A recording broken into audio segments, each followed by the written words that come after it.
Welcome to my class. नमस्ते student.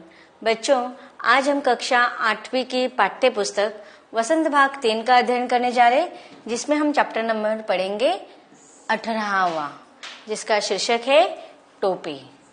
टोपी इस पाठ का यह सेशन नंबर पहला है।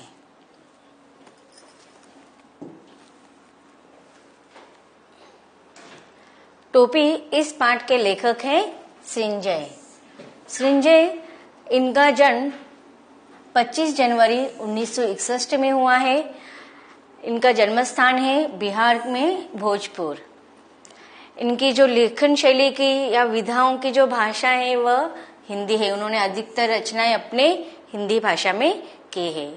इन्होंने जो रचनाएं की है उनके नाम है कामरेड का कोट तथा नंगा। इनको बहुत सारे पुरस्कारों से सम्मानित किए गए हैं, जैसे कि यहाँ पर लिखा है मैंने, एक कृष्ण प्रताप मूर्ति पुरस्कार से सम्मानित किया गया है। तो यहाँ पर हमने लेखक की संक्षिप्त जानकारी हासिल की है। इस पाठ के द्वारा हमें लेखक क्या संदेश देना चाहते हैं यह हम पाठ के द्वारा पढ़ेंगे। आज का जो हमारा चैप्टर है, जो लेसन है, उसका शीर्षक है टोपी। अब टोपी यह क्या होता है?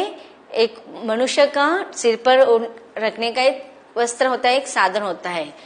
टोपी इस पाठ के द्वारा लेखक सृजन इन्होंने समाज में किस प्रकार से राजतंत्र और लोकतंत्र का फर्क होता है इसका वर्णन इस पाठ के द्वारा किया है। यह जो आज का हमारा जो पाठ है ये कहानी है। पसंद आती है ना आपको कहानी है?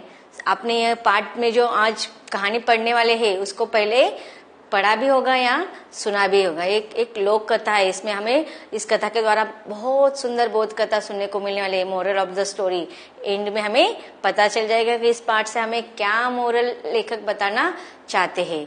यह एक लोक कथा है तथा इसमें सामाजिक सरोकार वर्णन किया है कि किस प्रकार से मनुष्य का सामाजिक सरोकार से लेन देन होता है। फिर इस पाठ में लेखक ने एक राजतंत्र और लोकतंत्र का वर्णन किया है कि जनता किस प्रकार से राजा के राजतंत्र का इसमें मन चाहा काम नहीं कर सकते हैं, तथा लोकतंत्र का मनुष्य के या समाज में किस प्रकार से उसका हृदय परिवर्तन होता है, इसका वर्णन इस पाठ के द्वारा हम पढ़ेंगे।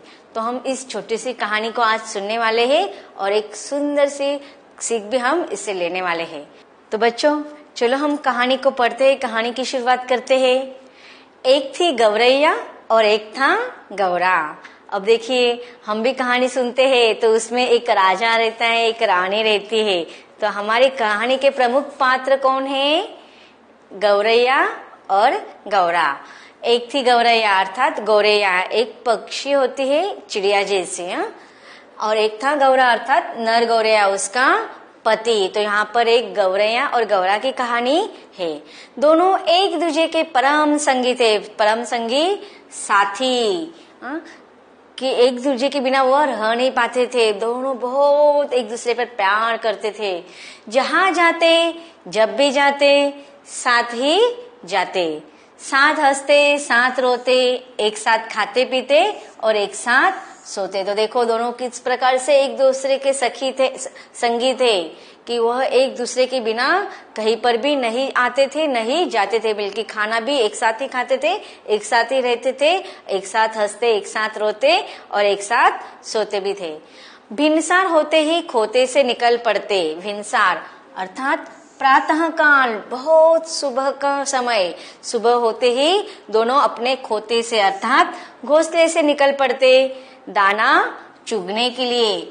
अब देखिए, मनुष्य क्या करते हैं? अपने अन्न की खोज के लिए काम पर जाते हैं, लेकिन यहाँ पर जो गौरैया और गौरा थी वह सुबह होते अपने घोंसले से बाहर अपना अन्न की खोज में अर्थात दाना चुगने के लिए बाहर जाते थे, और झुटपुटा होते ही खोते में आ घुसते। झुटपुटा शाम का समय, देखो मतलब ज्यादा अंधकार भी नहीं होता है और ज्यादा प्रकाश भी नहीं होता है। तो ऐसा जो शाम का संध्या का समय होता है, तो जैसे प्रातः काल से वो अपने दाने की खोज में जाते थे और शाम होते ही वो फिर से खोते में अर्थात अपने घोंसले में आ जाते थे।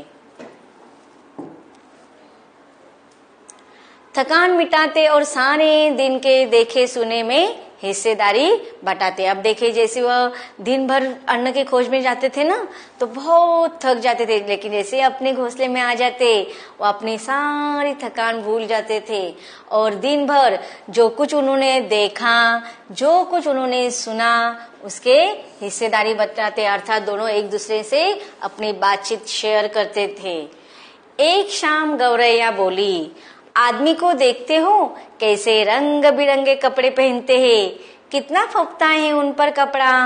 कौन कह रही है? गौरैया। तो देखो दोनों का जीवन इस तरह अच्छे से गुजर रहा था। एक दिन शाम की बात है, गौरैया अपने गौरैया से क्या कहता है कि आदमी देखते ही कितना सुंदर दिखता है ना जब वो कपड़ा पहनता है। रंग बिरंगा कपड़े पहनने से वह उसकी खूबसूरती बढ़ती है। कितना फपता है, फपता अर्थात सुंदर लगना उन पर कपड़ा। ये बात किसने कही? गौरैया ने। अब उस पर आंसर दे रहा है गौरैया। अब देखो गौरैया क्या कह रहा है कि खाक फपता है। गौरा तपाक से बोला, तपाक तुरंत बोला। अब देखिए गौरैया ने क्या कहा था कि रंग बिरंगे कपड़े पहनने के बाद मनुष्य बहुत सुंदर दिखता है, लेकिन उस पर तुरंत उत्तर देते हुए गौरा क्या कहते हैं? खाक फपता है। मतलब वो बोलते है कुछ नहीं सुंदर विंदर दिखता है वो। कपड़ा पहन लेने के बाद तो आदमी और बदसूरत लगने लगता है। किसका मानना था? गौरा का। लगता है आज लटजीरा चुग गए हो। लटजीरा एक प्रकार का पौधा होता है और ऐसा कहा जाता है कि वो पौधा खाने के बाद थोड़ा मनुष्य है ना चक्रा के जैसे बातें करता है, थोड़ा पागलपन उस पर छा जाता है। तो जैसे ही गौरैया ने अपना मत व्यक्त किया था कि क्या कि सुंदर रंग बिरंगे कपड़े पहनने पर मनुष्य और भी सुंदर दिखता है, लेकिन गौरा क्या कहता है कि ऐसा कुछ नहीं है, बिल्कुल नहीं सुंदर दिखता है, बल्कि कपड़ा पहनने के बाद आदमी बदसूरत दिखने लगता है। तब उसके बात सुनकर गौरैया को लगता है कि गौरा थोड़ा लटजीरा खाकर आया है, इसलिए ऐसे पागलपन की जैसी बातें वह कर रहा है। गौरैया बोल पड़ी, कपड़े पहन लेने के बाद आदमी का कुदरती खूबसूरती ढक जो जाते हैं। अब देखिए गौरा अपने बात को मनाते हुए कहने लगता है कि कपड़े पहनने के वजह से क्या हो जाता है कि मनुष्य की, मानव की जो वास्तविक नेचुरल या स्वाभाविक जो खूबसूरती होती है वह कपड़ों के वजह से ढक जाते हैं। गौरा बोला, अब तू ही सोच, अभी तो तेरी सुघड़ काया एक एक कटाव मेरे सामने है। सुघड़ काया सुंदर काया, काया शरीर तन, एक एक कटाव मेरे सामने है। रवे रवे की रंगत मेरी आंखों में चमक रही है। अब अगर तू मानुष की तरह खुद को सरापा ढक ले तो, मानुष अर्थात मानव या मनुष्य की तरह अगर तुम खुद को सरापा ढक ले तो, सरापा मतलब एक वस्त्र होता है जो सिर से लेकर पैरों के नखों तक पहना जाता है, उसे कहा जाता है सरापा। तो तेरी सारी खूबसूरती ओझल हो जाएगी या नहीं, ओझल होना गायब होना या छिप जाना। तो देखो गौरा अपनी बात को समझाते हुए कहता है कि कपड़ों की वजह से क्या होता है कि मानवों की या आदमियों की खूबसूरती छिप जाती है। जैसे कि वो उदाहरण दे रहा है कि अभी देखो तुम्हारी सुंदर जो शरीर है, तुम्हारा सुंदर जो रूप है अब मेरे सामने दिखाई दे रहा है, लेकिन अगर तुमने उसे तन को ढकना नहीं देने वाला सारा वस्त्र अगर तुमने पहन लिया है तो तुम्हारी खूबसूरती दिखाई देगी। कपड़े केवल अच्छा लगने के लिए नहीं, गौरैया बोली, मौसम की मार से बचने के लिए भी तो पहनता है आदमी। अब देखिए दो बात उसने अपनी ओर से कही थी कि कपड़े पहनने से आदमी की खूबसूरती बढ़ती है। अब दूसरा कारण क्या बता रही है कि कपड़े पहनने से वजह से क्या होता है कि मौसम की मार से मनुष्य को संरक्षण मिल जाता है कि ठंडी से, पानी से उसका बचाव हो सकता है, गर्मी से, इन सारी चीजों से, मौसम के अलग अलग मार से उसका बचाव कपड़ों के द्वारा होता है। तू समझती नहीं है, गौरा हंसकर बोला। कपड़े पहन कर जाड़ा, गर्मी, बरसात सहने की उसकी सकत भी जाती रही है, सकत शक्ति ताकत भी जाती रहे। और इस कपड़े में बड़ा लफड़ा भी है, कपड़ा पहनते ही पहनने वाले की औकात पता चल जाती है। अब देखिए, पहले उसमें बात काटते हुए गौरा ने क्या कहा था कि इसके वजह से मनुष्य की वास्तविकता खूबसूरती छिप जाती है कपड़े पहनने से। और वह बाद में कहता है कि जो मौसम के जो ऋतु होते हैं जैसे कि जाड़ा, गर्मी, बरसात, इसको सहन करने की क्षमता मनुष्य कपड़े की वजह से खो चुका है। उसके बाद वो कहते हैं कि कपड़े पहनने में एक समस्या और भी है, कौन सी, कि कपड़ा पहनते ही पहनने वाला की औकात पता चल जाती है। अब देखिए, मनुष्य जिस प्रकार से कपड़े पहनते हैं तो उसके वजह से उसका वास्तविक रूप हमें समझ, उसको वर्गों में बांटा जाता है ना, अलग अलग वर्गों में। जो एकदम अच्छा कपड़ा पहनता है वह उच्च वर्ग का कहा जाता है, और जिसके पास कुछ नहीं होते वो कपड़े, उसके कपड़े कैसे होते हैं। तो इस प्रकार से मनुष्य को उसकी क्षमता, उसकी औकात, वो गरीब है या अमीर है, इस प्रकार की समस्याएं निर्माण हो गई है। आदमी की हैसियत में भेद पैदा हो गया है। तो इस प्रकार से व्यक्तियों में उच्च नीचता की भेद या दूसरे प्रकार की उनके हैसियत से लेकर बहुत सारी समस्याएं निर्माण हो गई कपड़े के वजह से। ये बात कौन कर रहा है? गौरा। फिर भी आदमी कपड़ा पहनने से बाज नहीं आता, गौरा बोली। अब देखो, गौरा ने जब अपनी बात को समझाते हुए उस पर कहा तो गौरा ने कहा ठीक है, तुम्हारी बात सही है, लेकिन फिर भी आदमी कपड़ा पहनने से बाज नहीं आता। मतलब वो कपड़ा पहनना छोड़ दिया है उसने? नहीं। गौरा बोली, नित नए नए लिबास सिलवाता रहता है, यह निरा पोंगापन है, अर्थात मूर्खता या पागलपन। कौन कह रहा है? गौरा। आदमी तो लिबास से फकत लाज ही नहीं ढकता, हाथ पैर जो चलने फिरने काम करने के वास्ते है उन्हें भी दस्ताने और मोजे से ढक लेता है। अब देखिए, गौराई जो है वो चिड़िया यहाँ पर एक दृढ़ता का प्रतीक हमें दिखाई दे रही है कि वो अपनी बात से अड़ी हुई है कि नहीं, वस्त्रों की वजह से मनुष्य की खूबसूरती बढ़ती है। लेकिन जो गौरा है वह उसकी बात को न मानते हुए कहता है कि यह सारी बातें कुछ नहीं है, बल्कि यह पागलपन की बातें हैं, मूर्खता की बातें हैं। आदमी ने क्या किया है, सिर्फ अपनी लज्जा को कम करने के लिए या लज्जा को ढकने के लिए उसने कपड़े पहनना शुरू कर दिया, लेकिन उसके वजह से शरीर का पूरा अवयव उसने ढक लिया है। हाथ पैर जो चलते फिरने के काम करने के वास्ते उन्हें भी उन्होंने मोजे से ढक लेता है। सिर पर लटे हैं उन्हें भी तो टोपी से ढक लेता है, अपने तो नंगे ही भले। अब देखो पशु पक्षी कैसे होते हैं, वो तो विदाउट कपड़े के होते हैं ना, बिना वस्त्र के होते हैं। तो वह कहते हैं कि हम तो ऐसे ही अच्छे हैं बिना वस्त्र के। उनके सिर पर टोपी कितनी अच्छी लगती है, गौरैया बोली। मेरा भी मन टोपी पहनने का करता है। अब देखिए, जैसे टोपी की बात आई तो वह बहुत खुश हो गई, बोलती कि मुझे तो वो आदमी बहुत टोपी जो पहनते हैं मुझे बहुत अच्छा लगता है, मेरा भी मन हो रहा है कि अब टोपी पहनाऊं। टोपी तू कहाँ पाएगी, टोपी तू पाएगी कहाँ से, गौरा बोला।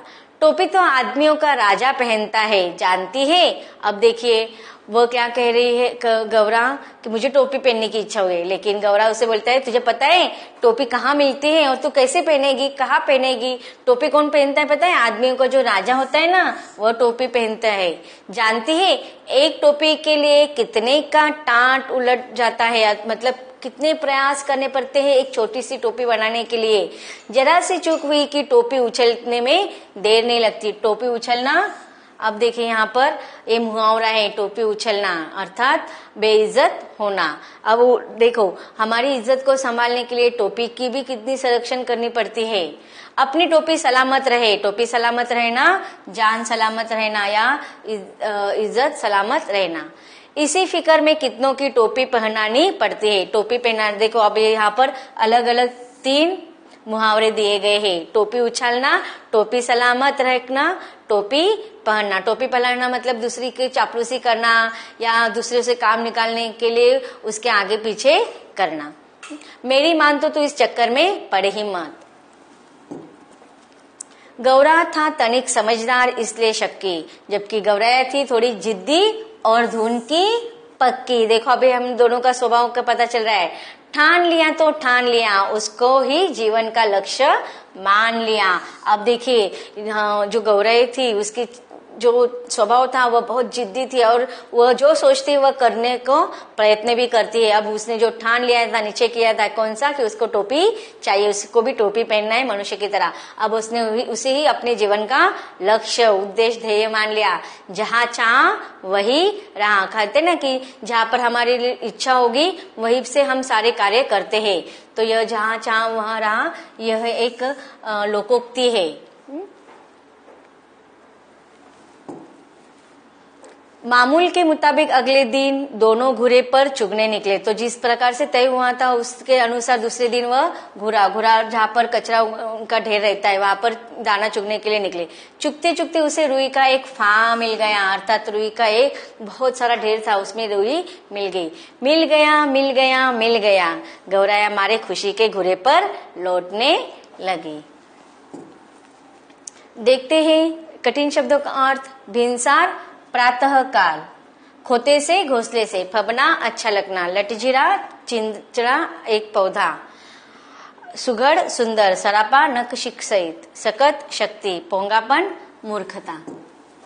यहाँ पर मुहावरे दिए हैं। बाज न आना, आदत न सुधरना, टाट उलट जाना, दिवाला निकलना, टोपी उछलना, बेइज्जती होना, ठान लेना, निश्चय कर लेना। तो बच्चों अब तक हमने देखा कि किस प्रकार से गौरई की इच्छा जागृत हुई थी कि उसको टोपी पहनना है। क्या वो टोपी पहन पाएगी या नहीं, उसको हम पढ़ेंगे इसके अगले भाग में।